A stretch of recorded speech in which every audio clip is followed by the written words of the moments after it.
দর্শক এ বিষয়ে আরও জানার চেষ্টা করব, আরও জানাতে কক্সবাজার থেকে আমাদের সঙ্গে যুক্ত হচ্ছেন আজিম নিহাদ। আজিম, এই বিষয়ে কি আরও বিস্তারিত কিছু আপনি জানতে পেরেছেন কিনা, বিশেষ করে সাম্প্রতিক সময়ে পার্বত্য এলাকাগুলোতে যে আনরেস্টের ঘটনা ঘটছে তার সঙ্গে এর কোনো যোগাযোগ আছে কিনা, বা সে বিষয়ে কোনো তথ্য আছে কিনা আপনার সাথে?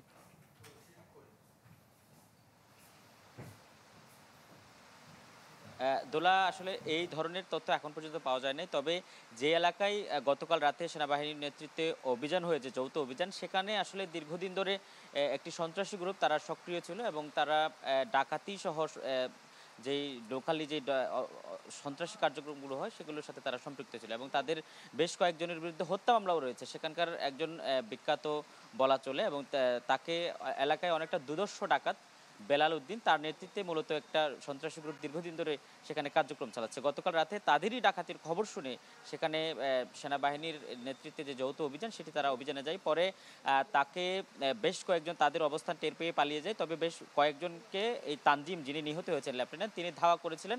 পরে তাকে পেছনে ফিরে ছুরিকাঘাত করা হয়। মূলত তার রক্তকরণের কারণেই তার মৃত্যু হয়েছে বলে আইএসপিআর থেকে জানানো হয়েছে এবং আমরা যেটি দেখতে পেয়েছি কিছুক্ষণ আগে, তার মরদেহ কক্সবাজার সদর হাসপাতাল থেকে পোস্টমর্টেম শেষে সেটি তাকে সেখান থেকে নিয়ে যাওয়া হয়েছে। তবে এখনো পর্যন্ত তাকে সিএমএইচে রাখা হয়েছে নাকি ডুলহাজারা, যেখানে ফাঁসিয়াকালীতে একটি ক্যাম্প রয়েছে, সেখানে নিয়ে যাওয়া হয়েছে, সেই বিষয়টি এখনো পর্যন্ত আমাদেরকে জানায়নি। তবে এখন পর্যন্ত যে তথ্য রয়েছে যে সেই ঘটনায় এখন পর্যন্ত 6 জনকে আটক করা হয়েছে এবং তাদের কাছ থেকে একটি দেশীয় বন্দুক সহ বেশ কয়েক রাউন্ড গুলি উদ্ধার করা হয়েছে এবং এই ঘটনাকে কেন্দ্র করে ডুলহাজারা সহ পুরো জায়গায় আসলে থমথমে পরিস্থিতি বিরাজ করছে এবং পুলিশ সুপারের সাথে কথা বলেছে, তিনি যেটি বলছেন যে তারা এই ঘটনার সাথে যারা সম্পৃক্ত তাদেরকে আটক করার জন্য অভিযান শুরু করেছেন।